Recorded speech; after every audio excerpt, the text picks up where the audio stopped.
Ballroom dancing champion boy year 3. But I was like, yeah, like I want it. It's just all effort, all fucking having a crack. Always wanted to become an AFL player when I was younger. Do you think that's influenced you? Yeah, it did. And, you know, the standards were so high. I want to get drafted. It was quite consuming. 3 years down the track, you're in the leadership group. If you told me that 3 years ago, I would have laughed. The roar, you can't explain it. It's deafening and shivers down your spine. The other housemate got delisted, so...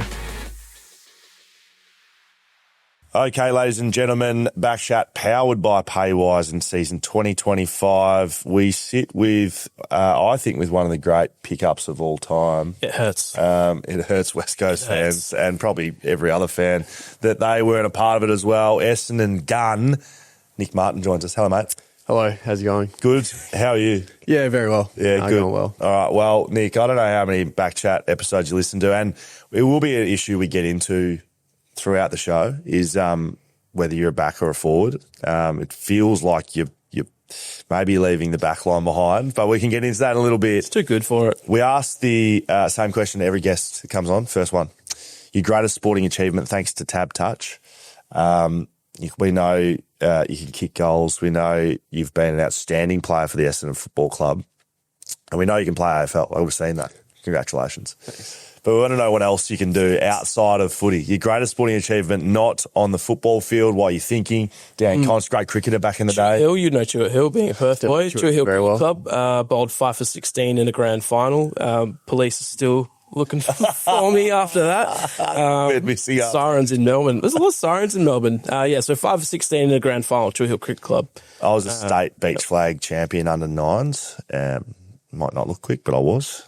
What have you got for us, not on the footy field? Yeah, it's hard to... A lot of my thoughts went to footy straight away. Yep, no, get out of that. I thought you were about to say it's hard to pick. Yeah, it's hard to pick. Like it was obviously a lot of footy, but like I do know, I've listened to the show, so I had this coming. So Great. Had it prepared. Something prepared earlier. Yeah, little something. Year 3. Wow. In primary school, it was compulsory. We had to do ballroom dancing. Ballroom dancing champion boy year 3. Yes. That podium. That's podium, I reckon. Podium areas from you, Nic Martin. Ballroom dancing champion boy. Do you remember, like, the songs? Did you have a partner or were you just out there by yourself? So, yeah, it's circle partners and, like, it's all about effort. And as a kid, competitive, I was like, yeah, like I want it. Like, so it's just all effort, all fucking having a crack. And I don't know, like, I must have been all right, but only year 3, didn't win 4, 5, 6. So I don't know what happened. Right. I was talent worn off maybe, possibly. I was wondering if your trajectory was, ballroom dancing, Nic Martin. Like, we could be sitting here speaking to, I don't know, Australian ballroom dancing. I reckon you'd go by Nicholas Martin if you're ballroom dancing. Definitely Nicholas, but formal. Footy Nick. Okay. Yeah, footy Nick. What school is this? A Lady of Good Counsel in Carron Up. Excuse me? A Lady of Good Counsel in Carron Up. Right. Are you questioning what school you went to? Well, it's like ballroom dancing at a school. That's just... I think it's brilliant. Mate, that's podium. Like, alongside Sean McManus and Training Pigeons. And I don't know what the other one would be, but well done. Thank you. Appreciate it. Very good. Mate, what's life like growing up for you in Perth? Do you grow up in the city? Siblings? Sport? Yeah. Grew up, pretty much in the city, so 10 minutes outside. In the northern suburbs, and 2 older brothers, so mum, dad were there as well, and whole childhood pretty much revolved around sport. And my oldest brother, he's 13 years older than me, so pretty much followed whatever he did. So it was basketball in the summer, footy in the winter, and my middle brother is only 2 years older than me, so we grew up together, kicking the footy outside, and that was a lot of it. Do you think that dynamic has helped your footy? Like, now that you're a professional player, do you think the environment you grew up in around your brothers, wanting to beat them as the youngest? Yeah, absolutely. And I sort of referenced this a bit. So my oldest brother, he played for Subi growing up. So we used to go watch him play. I'd go watch the Resies, watch the league, and just the whole Saturday was at the club. And always had a footy in my hand. And that competition with my brother as well, who's only 2 years older than me, wanted to beat him. And but I think as I've gotten older as well, and you sort of learn how they made the mistakes for me, a lot of it, and they sort of learned to walk so I could run a bit. I think, and they've been terrific, and really great role models for me. I've got a brother who's 12 years older than me and a brother that's 18 years older than me. So I've got similar dynamics. Does the eldest still like to think that he's better than you at footy? Like, and is it still that sort of behaviour? Yeah, like I don't think he has an argument because I play AFL, but he still thinks he's better than me. Like, back in his day, I was doing this and that. I was like, come on, mate. Like, I've got 60 odd games to my name. you don't have an argument. That's very good. Did you then, like, seeing him play from an early age, is that something that you then wanted to do professionally? You knew that, you got to see someone who could actually do it in your family? Yeah, not particularly. It was more so just love the game. So I always wanted to become an AFL player when I was younger, and but it was really special to sort of play for Subi when I was older, and I loved my time there. Were you a good footy player growing up? As in, like, were you one of the best players, or were you I don't know, what sort of player were you through your juniors? Yeah, I was juniors and early, yeah. Like, skills were nice. If I say so myself, but then it sort of got to that stage where everyone grew and I didn't. And it was sort of that year 10, 11 stage where I'm a lot shorter, a lot smaller than everyone. And then, year 12 had a massive growth spurt and I'm the height I am now. So it was that little patch where you sort of had to figure out things because everyone was massive and everyone was bigger than you. And you came across the borders in PSA with all the farmer strength and they had you covered. Yeah. So what year are you in year 12? What was that? What was your graduation year? Like 2018. Yeah, 18. So between year 12 and then when you picked up in 2022, there was a 5-year stretch there. So you're playing senior footy with Subi. Like, when you start playing seniors, come out of Colts, do you play as a senior? Like, what's the sort of pathway for you from school footy? So I was a younger one in my year, so I had a year out of school, still playing Colts footy. Yep. So I didn't turn 18 till a year post high school. So playing Colts, played under 18s, state 18, sorry, and obviously didn't get drafted, so then it's senior footy at Subi. So as an 18, 19-year-old? 18, 19-year-old, yeah. Playing resis or ones? Couple resis game, then played ones. Yeah, right. For majority of that. How did Trinity go in the Alco your year? So year 11, we came second. We had a pretty good team. We had Starcevic, who's at Brisbane now. Yep. And a lot of players who went on to play league football at Waffle clubs. But my year, very bang average, middle peck. Okay. We had a lot of fun though. Yeah, good. Well, that's important about footy. So you moved to Subi then, start playing senior footy. What's that like as a 18, 19-year-old? I've played close to 100 games of Waffle, dropped a lot on the West Coast list. I always look at the young guys playing. You play against men instantly, right? Yeah. It's that big step up. Absolutely. But the thing is, during that period, Subi had a lot of success. So you come into an environment where the bare minimum is win a grand final. So that was intimidating. You had a lot of older boys, senior boys, but they were terrific. They helped me. But we had a good crop who came through our Colts team. We won the flag in 17, I think. Any notables, like players? A few Jack Mayo got drafted, Luke Foley got drafted out of that team, Mr. Jardis, yes, who's my age. So we had a pretty decent team who came up together as well and played senior football. The Hickmon brothers as well. Will and Liam. Yeah. Both good players, and Dad is now coaching at Hawthorn. Yeah. One of my best coaches of all time, Adrian Hickmott. So Subi, you're right, like during that decade, and you're a premiership player with Subi in 21. Tell us about that a little bit. And this is a bit West Australian focused, but if you think of some of the dominant sides in the VFL and the SANFL, and like this is what Subi, like Subi are just a powerhouse. Every year, like you said, grand final. Like that's the standard. Not even, anything under that's a failure. So do you think that's influenced you heavily? Yeah, it did. And sort of the culture there was, the standards were so high, and you sort of look on the walls in the gym and it's, 15, 16, 17, 3 in a row, break, 18, 19. And it was just sort of relentless. And in that era, and I was pretty fortunate to be a part of that. And in my Colts year, Subi won Colts Reserves League. Like, that's... I felt like that every year, though. That rarely happens. Yeah. Yeah, but... learned to heaps. It was a good part. It was a good club to be a part of. Jared Schofield, you coach? I missed him by a year. Who was your coach at Subi? Bo Wardman. Yes. Is that right, saying you won 2021 premiership, senior premiership? Yeah, league flag. What's that like? Good fun. How old were you? I was 19, turning 20 or 20 around that age. And I think the game was sort of done by midway through the third. Who was against? South Freo. Yep. I remember that. So bit of queue in the rack and just don't get injured and enjoy the afters. What's in that year and leading up to it? What's your sort of connection to trying to get to the AFL? Like, you said you didn't get drafted. Was it what year would that been? 18 Every year, right?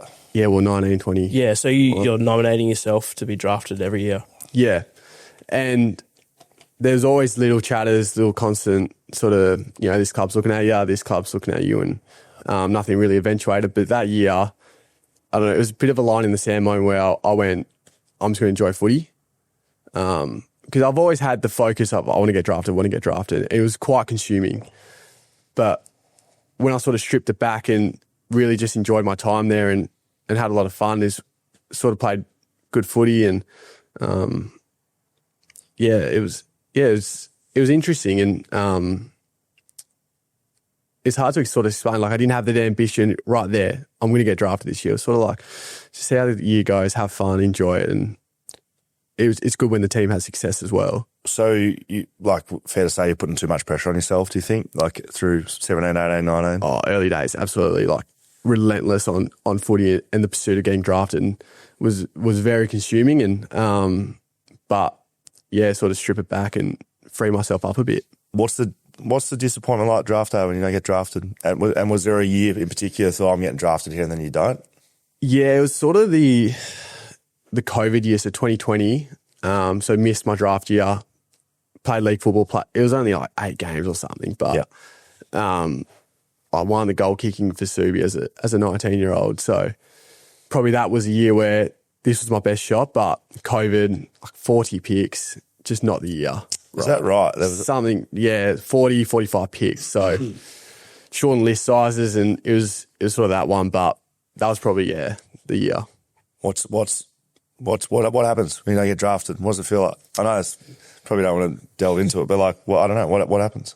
Oh, it's heartbreaking. But even growing up, so my parents are big on education, so I was going to uni full time, studying accounting and finance. And so it wasn't the be all and end all because I had other ambitions going on, but it is heartbreaking. And you sort of have a choice, I think, where you go, look, I'm just going to go play ammos with my mates, which is nothing wrong, but I wanted to keep having a crack. So are you working at the time? Yeah, part-time. Just part-time? Yeah. So at some point you got to call and quit your job, like once you get drafted. Yeah, so that's a pretty awesome phone call, mate. Yeah, I'm not coming in Monday. that's the issue. So you get picked up as in the SSP period, right? An additional squad member to Essendon, right? Was it mid-season? No, it was in February. Really. Yeah, right. Yeah. So before that moment, though, was there any stories or interactions with clubs that maybe were close and then Essendon were the ones that took you? Like, did anyone... I think people would look at you and your career and what you've done now and think, we missed out there. Was there anything in particular? Well, I did, I trained on with West Coast in 21, I think. Yep. But tore my quad in the last, sort of the intra-club really. Right. So, completely tore it. And I guess when you're only getting a 1-year deal, I'm going to miss 2 months. It's pretty hard for a club to go, we'll back you here. But that was a great experience and learned an absolute heaps to then transfer over to my time at Essendon. I don't know where Freo came from. At Essendon. And it was my manager's Essendon keen during the year. Adrian Dora is going to ring you. So have his number saved. I'm like, yeah, cool, sweet as. Didn't call, nothing. Until the day of the rookie draft. And he rings me and I'm getting a coffee and heart shaking, pounding. And he goes, look, it's 1 of 4. You're 1 of 4. We're thinking of picking you up. Would you move to Melbourne? I'm like, yeah, obviously. I'd love to. Watched the rookie draft. Didn't get picked. And then phone rings straight away. It's Ben Run. And he said, look, we'll get you to train on. We'll get you to come over. And during that period, the borders were still iffy and But I said, look, I'll get on the plane right now. Like, I'll go now. He's like, no, just sit it out, wait till January where we could get you over and you can have a real crack at it. And I was like, yep, perfect. I'll have Christmas in Perth. Because it was a story of Campbell Chester when he got drafted, and I think it was Campbell Chester, he was like driving across the Nullarbor, stopping in different places. Because like during that COVID time, it was border shutdowns and couldn't fly and couldn't. So it sounds good. So, I mean, clearly you overlooked by 17 teams. Does that motivate you at all? It does. It did early. It was a real chip on the shoulder sort of thing.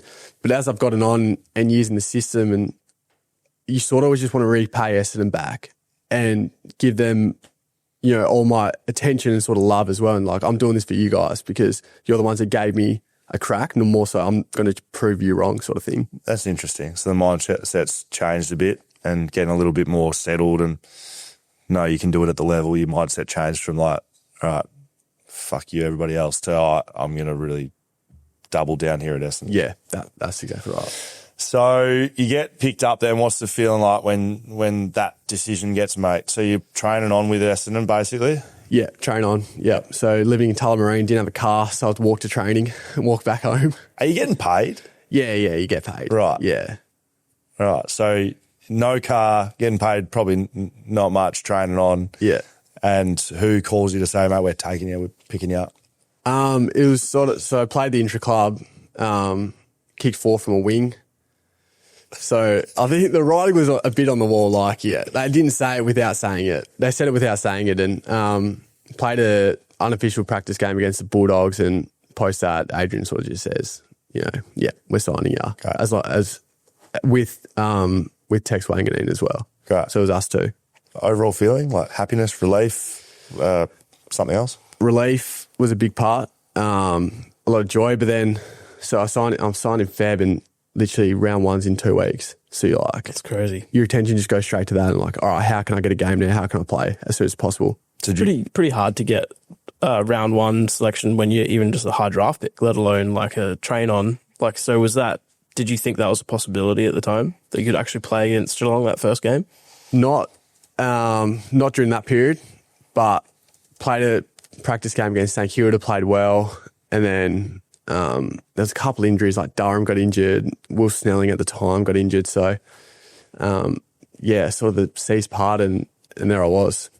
There you were, 27 disposals, 5 goals in your first game of footy. At what point in time did you just go, like, this is too easy, guys? I know you lost. So, but seriously, I was looking at it before. I knew you played well in your debut game, but 27 and 5's a pretty, it's a nice start. Yeah, it was bizarre. Like, yeah, you're running around. I think I kicked 3 in the last, and it's almost like Geelong were like, mate, have fun. you deserve it, mate. You've been through a bit. Have fun. Go kick a couple. It honestly felt like a charity game for me. And I remember running around there on my own a bit. I'm like, is like anyone going to man me up, or am I just like keep running up and down? And saw the euphoria after the game. Even though we lost, it was like, even going in, I was like, I just want one touch. Yes. Just get me one touch. Like, yes. I know I'll be happy, over the moon. You know, all my mates have come over, family, and sort of after the game, I don't think anyone could believe what just happened. Did you get dropped? You didn't play around? No, COVID. Yeah, I didn't get dropped. I was going to say one of the all-time droppings after a debut, 27 and 5. Yeah. I was like, look at it, because, mate, you've been remarkably consistent. You've played 21 games in your first year. I think the only game you missed there was COVID, maybe. Yeah, round 2. Yep. You played every game in 2023, 23 games, and then you played every game last year, 2023. Yeah, only game I missed, yeah. What do you put that down to? A bit of luck with body, but also preparation, what I do every day to get myself up and train every single week. But what's that look like? Yeah, well, and this is where, like, Scotty's been great in this component and teaching us how to be professionals. And we talk about being professional, but it's also how can you go beyond that? So you look at the best players in the competition and what they're doing. How can you do that and even go better than them? So there's a lot of, meditation, visualization with the addition of, your ice baths and that sort of stuff. But I think Joe Blow's doing that. It's the extra stuff and a lot of mindset stuff. So can you give us an insight into what you think you do extra? Give me an example of something you think you might be doing that's a little bit on top of. Yeah, well, it's hard to say, but I think it's the consistency part of it. I'm not sure if everyone might be doing it, but are they doing it every day? Or are they skipping one here or there? It's like, how can I do this every single day to better myself and prepare myself for game day? That's good. Did you learn that from anyone in particular? Was there other players that you saw doing it that sort of showed you oh, this is how to do it, like that everyday consistency? Because that's hard. Yeah, Zach Merritt. What he does is you're just in awe of it, and he's such a great role model. And I think we're quite similar, and we're quite, we love the game, so we love watching vision and stuff. And some of the conversations we get into is we go through rabbit holes just talking about the game, what we could do, what they could do. And half the time it's mate, this is not going to happen. Why are we even talking about this? But so you two footy nuffies, what would you say? Yeah. I think I'm a footy nuffy. He's worse than me. Some of the stuff he rolls out, I'm like, mate, just all right, relax a bit. So is that stats and vision and stuff? Because everyone's different at clubs, right? I know that. And there'd be guys on your list the complete opposite. Yeah. Don't even show me vision. Yeah, exactly. But I'm there up on the computer watching vision every single day. Just love it. Yes. And talking to, John Syracuse, our mids coach, Ben Jacobs, our backs, just talking to them, constantly asking them questions, and they probably get a bit sick of me, but I just love it. People look at Zach Merritt and say he's one of the best leaders in the competition. Can you... I always find it interesting talking about leadership. I just really don't think many people would know what sort of leader he is because they don't play with him. I think that's just a huge component of leadership, and you get all these people commenting on Zach Merritt's leadership, and you can see by what he does, he's a leader. But what does he do as a teammate that makes him a good leader? Is he a good leader? Well, he is. Yeah. He's one of the best. And people say he's the best because they can see what he does, which is a great trait to have, and because he's so great defensively or chases and tackles. And yep, absolutely, you need to do that to be a great leader. And his on-field speaks for itself, how consistent he is as a player. But it's also what he does day to day as well, inside the four walls, the way he presents himself, the way he speaks. When he speaks, everyone listens. He controls the room. And you just admire him, and you want to be, and you want him to, really look, where am I going with this? You want him to admire you a bit. You want to earn his respect as well. You're in the leadership group this year, new? Yeah, new, yep. Again, we're talking about, you're getting overlooked for 5 years, you run around, no one man you up in your debut game, which is in 2022, and we're 3 years down the track, you're in the leadership group. How does that feel? Does that feel, I don't know, how do you feel about being in a leadership group? Yeah, it's an honour and sort of to be recognised by your teammates as someone, they think you're doing the right things and can lead. But I think sort of my role and the other leaders as well is sort of support Zach and Andy as captain and vice captain, and give them the space to sort of lead and follow them as well. But it rolls around pretty quick. And if you told me that when I started my career, you'd be in the leadership 3 years ago, I would have laughed, But during that time, there's been a lot of maturity, I'd sort of say, and sort of figuring out myself as well and what I value. All right. And so is that in the back line or not? Let's put it straight to you. Mate, I've been a big fan of yours, and it's been as a backman, but what I'm seeing you for in front of the footy and in the midfield, it may be too good to have you back in the back line. I say all the time, Nic Martin may be too good to be a backman. Now, what are you? Can I say something first quickly? So, I listened to a few episodes of the BackChat. Yep. And during Gather Round last year, I don't know if you remember this, but there's a guest of 4, Lee Montagna. Yeah. Can't remember the other ones. Yes. And you go, who's your favourite backman? And every single time you're like, you can't say Nic Martin. So you're kicking goals, mate. Yeah, I know. Backman. I still punched it once or twice. Right, so we've attacked you. Yeah. And so we're not the West Coast Freo have overlooked you. We're the podcasters, the backmen that have been disrespecting you. You disrespected me, yeah. Would you like an apology? No, it's okay. It's very funny. I don't remember doing that. Yeah. It's pretty hungover when every single time I was like, fuck, come on. But because you're a gun, and I mean this in the nicest possible way. I think you're too good to be a backman. And probably before that, we asked 3 people, and they all said Nic Martin. We'll stick with the same answer. That's okay. And I've seen this pre-season. This is 2025 now. I haven't seen you in the back line. Yeah, no, it's probably more centre or forward, bit of midfield time, bit of wing, bit of half forward. Yeah, sort of that. Just everywhere but the back line. No, You can't go back there and help the boys. Yeah, absolutely. If someone goes down, like that's the thing, you got to have the versatility to do it. And other boys are creating that versatility, and Scotty's big on it. So if someone goes down, sort of, there's going to be multiple options who can go through multiple roles. Brad Scott, mentioned him a few times already. Talk to us about his influence on you and as a coach and what he's doing with the side. Seems like he's heavily driven by standards.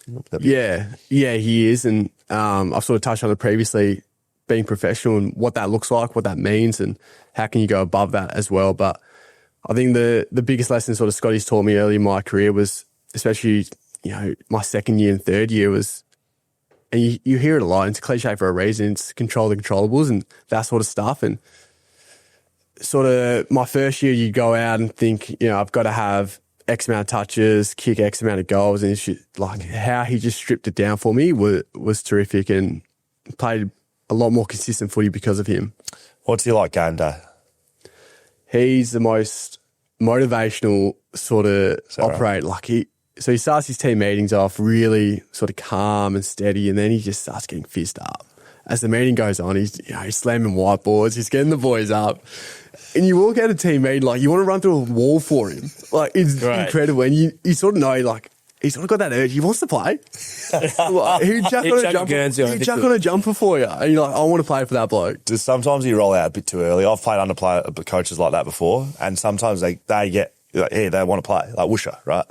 They sit with Woosha, and I come out of team meeting like, right, I'm just going to win. No worries. But and then look at the watch, it's an hour and a half of all the games. It's like captain's run. And he's like fizzing up. Like, he starts off like, boys, what we got to do? We got to do this. And he starts getting fizzed up. He starts like, boys, all the jumper. All this, the jumper. You got to play with the sash and like all this sort of stuff. I'm like, boys go out and they're like, I've got to run through a wall. And then you're like, oh, boys got line meetings. Does he ever pull himself back? Does he sometimes go, sorry, boys, I just got excited there? Or is he just, you all just walk out going, great, we can run through walls, no worries? No, he sort of like a little bit, and then he'll end the meeting on like a really nice like cliffhanger. But then there's like another slide. He's like, oh yeah, boys, just to recap. And he just starts going on. Does he, has he got a spray in him? Like, has he got a spray in him? He does. You ever been on the end of any sprays? See, that's the thing. Sort of individual's not really like, you sort of see his North days in his ripping blokes. And Ben Jacobs, our backline coach, was a North player, and he said, like, I was on the end of a few. He's mellowed down now. But it's like the spray is almost like a disappointed look. And for the team rather than an individual. Exactly, yeah. It's a lot of team, and if the team isn't doing something collectively or by choice or attitude, it's that. Where individuals I think he's really good at sort of educating if something's not being done. Is it by choice or is it lack of knowledge? So he's really good at that. Yeah, that seems like a scary man from the outside. Yeah, I got to be honest. Like, I'll be running through because he seems the scarier brother, right? Well, I mean, Chris, pretty scary, man. Like that, as players too. Like, the twin element. I don't know. Does that ever? I don't know. Is that? I don't even know what I'm asking, but like the fact that he's twins coaching another side, like, is that weird or not? No. Does it feel like kind of weird seeing Brad on coaching Geelong a bit, but like, do you ever look at Chris Guy and be like, it's like, I wonder if they're the same mentality. I wonder if they're chatting. Yeah, Brisbane played Geelong and Essendon played Geelong. I always think that. Like, do they chat? Do they talk about it? But even like with versus Geelong, he doesn't care. Like, that's how sort of what's sort of the word? I forgot the word. Like system and structure based, and so we're talking about no. Yeah, sort of like our sort of calm he is. It's like it doesn't faze him. He's coaching as his twin or brother. Like, it's irrelevant. It's all about the process. It's not like a motivating factor for him. Not at all. Just like, it's another game. It's another game. He's balanced, and balanced. This is what we're going to do. And balanced. Yeah, this is what we're going to do, and they're going to do this, and this is how we're going to stop them. But we're going to be trying to spot on. Yeah, that's good. Anzac Day, I always like asking Essendon players about playing Anzac Day. I'm a footy nuffy and Victorian and know how big a day that is. What are your reflections on some of those games? So special. And even the lead up a couple of days before when you see sort of war veterans and they come in, speak and tell you stories and experiences they sort of dealt with when they served, and it's so special. And I was a Collingwood supporter growing up, so sort of first Anzac Day, my first year is like bizarre, facing across from them like, geez, these are the guys I looked up to, but that sort of just goes pretty quickly. And it's game day at the end of the day, but they're so special, and the nerves in sort of the in the last post, but the roar, you can't explain it. It's deafening and shivers down your spine when you're running back to sort of the goal square to do your run throughs, and you're hitting top speed there because you're so pumped up. You would have been in the would have been 2 years ago now, where there was like the big circle with like past players and stuff. Was that? Yeah, that was my first year. That was for 150th year. Yeah. Yeah. What was that like? Because like you got like Dyson Heppel's in the middle screaming, and all the players around in the circle. It's funny when you talk to Hepp about it, he doesn't even know what he said. He's just so in the moment, just trying to get the boys up. But yeah, it's pretty cool to see the Essendon legends who were there as well. Arm in arm. It was pretty cool. The Anzac Day games, do they stand out above other regular season games in terms of intensity and pressure, and does that feel like a final, or does it feel like something different? It does. And this is what's so great about playing for Essendon. You get to play in Anzac Day dream time. So big crowds at the G, and you sort of speak to the boys like Zach and Andy who have played finals. This is what finals is, right? It's even, Brunton Ave gets closed off, so you got to find a better way at a certain amount of time. So this sort of stuff gets into it. So it's great practice to prepare yourself for finals. The Dream Team, did you play Dream Time? Did you play the Optus Stadium one? No. Was that 2020? Yeah, year before me. Yeah, that feels like it was a couple of years ago. Yeah. And last year was a draw in the Anzac game, right? Yeah, it was. Yeah. Brutal. Was it? Yeah, it sucks. You're sort of left with more questions than answers, really, when it's a draw. It's like, did we play well? Did we not? What do you do when it's a draw? Do you go all out, or do you just keep playing system structure? It's quite interesting. I'm looking through your stats. 44 touches versus St Kilda last year. It's a fair bit of the pill. Yep. Tied the record with Darcy. So did you stop at 44? Yeah, he was like, mate, if you get one more, done. I was like, yeah, all right, no. Had a bit of it, and it's weird. It's so irrelevant, 44 touches, whatever. Like as long as I do my role and play well for the team, it's like that's all I care about. If that's 44, whatever it is, it doesn't matter. How quickly do you reckon that focus changes as a player? Like you've probably had an advantage in some way coming in as a not an 18-year-old, 22, start playing. How quickly does it change from what can I do and how do I perform to how do I help the team win? Because I think you'd be naive to say that your first game, you're like, all I want to do is help the team win. Like, yes, you want that. But I think my opinion is you learn that.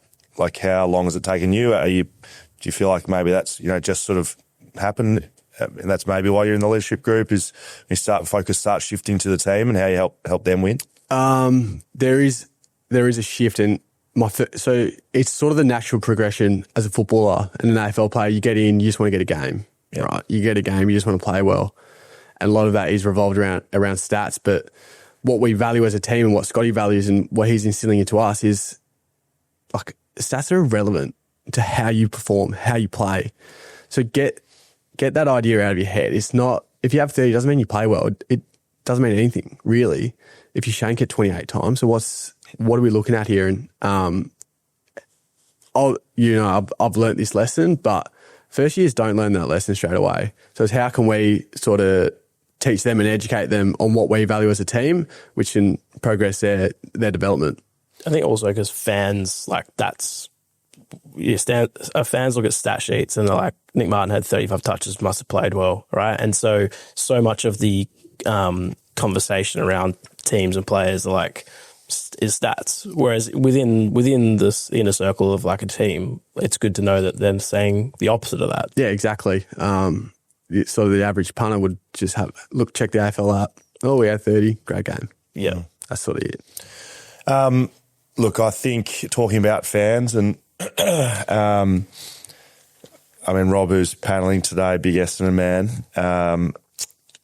I think it's talking to an Essendon player, it'd be remiss of us not to talk about your fan base and, the finals element. How does the playing group feel about that? Is finals and winning finals something you speak about, or are you purely process-based? And how does that tie back into you've got a very strong supporter base that's desperate for success. How does that revolve and reflect on the playing group? Yeah, so obviously it's a fact that we haven't won a final in 20-odd years. So you can't, we're not shying away from that. We understand that. A lot of us didn't have to do with anything from the past. So, and I think this is what we're creating, sort of this is a new era for us under Scotty. So we're not shying away from the finals win or whatever. It is there, but it's how can we create an environment and a culture where we're performing every year in finals. That's what we're striving towards. You look at these great clubs, Sydney, Geelong, who are there, and they're there for years and years, and it's yep, they're going to be in the 8. That's what we're striving towards. But I know how frustrated Essendon fans are and can be with the lack of success over recent times. But I think when you look at what we're creating now and the people we're bringing in, the players we've got, how exciting the future can be for us. And I think we've got a lot of talent on the board. Is how can we sort of fulfill that sort of potential? Let's talk about some players. Give us a bit of insight into some of them. Mason Redmond, a good friend of the family here. Talk to me about Red Dog. See you as a player. Yeah, he's an animal on the field. He's an animal out there. Is he welcoming you back into the back line, or is he? Oh, would he, if he could? Good. Once he's there. No, he's a back. He's a back. He's a back. Like you said, he's a backman, and he loves it down there. He started I don't know if he said this, but he started his career as a half forward in the VFL, and was getting none of it. So they moved him down back, and he strived ever to sit. Has he got a little bit of white line about him? He just gets a bit of fever. Training. Anytime he crosses a white line, whether it's training or game, he's just smashing you. You hate to play on him. He's a dog to play on. Good. Yeah. That's good. That's what you want. That's what you want. Yeah, exactly. Can I throw some younger names at you? Yeah. I'm interested in Zach Reid. Your housemate? Yeah. Former housemate, yeah. Okay. Who moved out? You or him? Complicated. The other housemate got delisted, so... Okay. Splitting of the trilogy. Correct. Okay. So tell me about Zach Reid because, again, I'm not a Bombers fan, but Bombers fans tell me there's a lot of expectation or hype or whatever it is around Zach Reid, but we haven't seen his true potential. What do you reckon it could be? Tell us about Zach Reid. He is, he could be anything. I sort of call him Wembanyama. He's 200 centimetres, can kick and move, He's honestly got top 3 kicks at the club, and he's over 200 centimetres. Is he? Easily, beautiful touch and across the body. So, yeah, he's special, but unfortunately for him, he just can't get on the park, which a lot of unlucky injuries, sort of torn pec, tackling someone. So, fingers crossed, and I think everyone at the club, especially because we know how he's such a great guy, he's so friendly and nice, but he's so desperate to get out there and perform, yeah. Touch wood. We're doing this chat, just full disclosure, on Wednesday before round 1. Big Friday night game, Hawthorn Essendon. Appreciate your time ahead of that one. Will he be playing injury-free? Yeah. We're not going to release it before the game, so... Yeah, good to go. Great. Yeah. Oh, I'm excited by that. That's great. We could be our new favourite at Essendon. It was Nic Martin. Sorry. It was Nic Martin until he went to the forward line. Tommy Edwards... Again, these aren't probably players that everyone's got on their lips at Essendon, but Tom Edwards, Hamish Brayshaw, a big part of BackChat, he said, and this is, I think, the greatest credit you could give Tom Edwards, thank fuck he got drafted. I was sick of having him in the waffle. Tell Essendon fans a little bit about, and the AFL fans about Tom Edwards. Yeah, well, speaking off air, I was talking to some of my Subi mates, they said the exact same thing. Thank fuck, I don't have to fucking play on him because he clunks everything. He's just... big marker. Yeah, just the dukes on him, on the lead, just doesn't drop him. Hangers? No hangers at training. No, God, look after your team, mate. No knees in the back, but Sorry. mate, I can't wait to see him out there and put knees in the opposition's backs. He's got a goal and mark of the year in him, doesn't he? Oh, absolutely. Like, he's getting the That's velocity what a player. points. He's getting the cash. What other players do I want to know about? What other players do you want to know about, Rob? Give me a player. Just throw a player out. Isaac Kako. Is it Kako or Keiko, or you don't know? Kako. Kako? Assume, yeah. I don't know. Tell us about him. So he burst onto the scene, Lot of pre-season game. He 4 or 5. Could he 10. 5. What's he like? He looks like an absolute talent. Yeah, talent, terrific kid. And he's a little tank as well. Like, you know the size of him, he's 18, he's a little tank. So, yeah, he's a ripping guy. And sort of this, there's a lot of sort of expectation on the kid. And but sort of speaking to him, asked him, how you dealing with it? You going all right? And the way he sort of presents himself, I'm like, mate, yeah, he's going to have no trouble on the big stage. I don't know if you're one of these. I think you might have just missed this generation of kids. Like, you seem like you're a bit of an older head, but like, he is a part of this generation of these children coming into the league, and they just don't set, nothing phases them. And maybe that looks like how you play footy actually, but like, there's a younger generation of these. What a swagger you got. Yeah, like all the aura, all that. like I don't know, I'm too old for this shit, but like, he's one of those guys, isn't he? He's just like, oh yeah, I kick 5. Yeah, Yeah, literally like, another day. Yes. Gets training. Yeah, how you going? Yeah, good. Good energy from blokes like that around the footy club, like having that sort of, it's almost carefree, right? So great. He's got his mate Caddy there as well, and another one, Zach Johnson, who they all went to school with. So they're best mates from school, which you rarely see. I wish I had my best mate from school running around with me at the club, but So they're like the new Rat Pack. Like, the Rat Pack back in the day were like guys misbehaving. Now the Rat Packs are like, so I think about Hawthorn, they've got a bit of a crew of these like young little like whipsnappers. Yeah. This is the same, isn't it? yeah, like, And they Cat's got the peroxide hair. Cat has his dreads and stuff, but yeah, they're terrific, and I think they're like, they want to learn, they want to ask questions, and which I love, and they're going to be terrific players for the Bombers for many years. All right, that's good. Backman, Mackay, Ben, Buckets. tell me about him. Pockets aren't deep. Is that A big right? fella, yeah. Is that right? Yeah, but no, he's Long. great. And, he's a bit of a footy enough as well. And like, we have a sauna at the club, and he's always chewing the fat in there and telling me all the problems. And I'm like, yep, just the sauna's one of those zones where people just open up. But he's got terrific ideas. He's great. And like, you can see the people we're bringing in, the ones who are desperate. Yes. He's so professional, and you can see how he just wants to get better and be the best.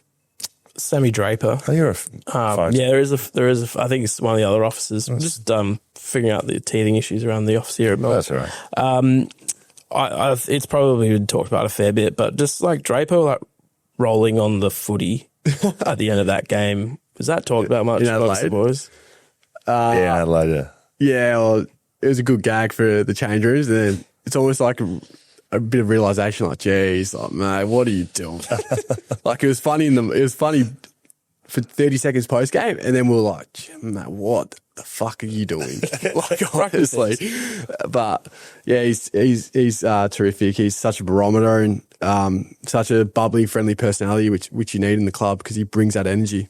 A couple more, and then we get to some fan questions for you. I wondered if you had a moment like in the early days in the AFL, which was like a welcome to the AFL moment. Like, mine was trying to tackle Matty Lloyd, and was just like dispatched by the great man, like tucked in jumper, socks up, ran through me like I was a wet rag. Did you have any moments where, I don't know who these senior players would have been, but like, you're like, oh, okay, right, like, this is the AFL. You got the good moments, but like, is there any moment you're like, oh, welcome? I reckon I've got sort of two.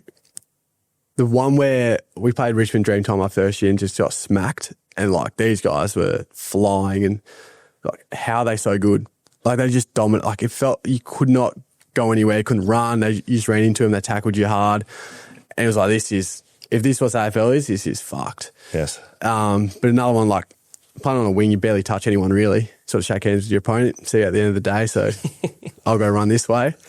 But I remember Zach Butters got me pretty good, like in the chest, fair hip and shoulder, and like that was geez, that's got me. Great. Should have thrown the Schofield headbutt back at him. I got reported for headbutting Zach Butters one year. Good player. Mate. Is Matty Lloyd around the club much? Because, I mean, he's a legend. Even when you're out, not a fan of Essendon, you look up to a guy like that. Does he get around the boys? No, not really. Not at the club. He's just in the media. Shame. Yep. Well, yeah. Like Woosher rolls into the club. When Wush is the GM of footy, yeah. this case. Pre that, he used to roll around. You do see a lot of past players come in, like more from the sort of flags in the 60s, where it's like Ken Fraser. You give him the time of day, the premiership players at the club. So, yeah, you see a lot of TD, Terry Danaher. Yes. Obviously Neil as well, but TD can absolutely talk your ear off. He comes in for a team meeting once and it's like half an hour later. It's like, all right, TD, see you later, mate. That's enough. That's elite. Mate, we're going to get to the fan questions. That's us from Dan and I. That good with you? Yep. Social media, not social. Yes, Nick, that's right. Yeah, thank you. and tell you what, we have to sort something out with these air cons because it's getting hot in here. But that's nothing different to fans of this podcast. Yes. I don't think we've ever had air conditioning. Like, it is just it's an issue unbelievable. with an audio medium. It is not. It does not discriminate across state. No, it's not. Yeah, it is an audio issue. But I'll tell you what. Yep. We'll get on in this. We can invent silent air conditioners, which I'm sure exist. I would invest. We'll churn through these. This is from the Big Fellas League. How does it feel to be 2 times Big Fellas League premiership player these past 2 seasons?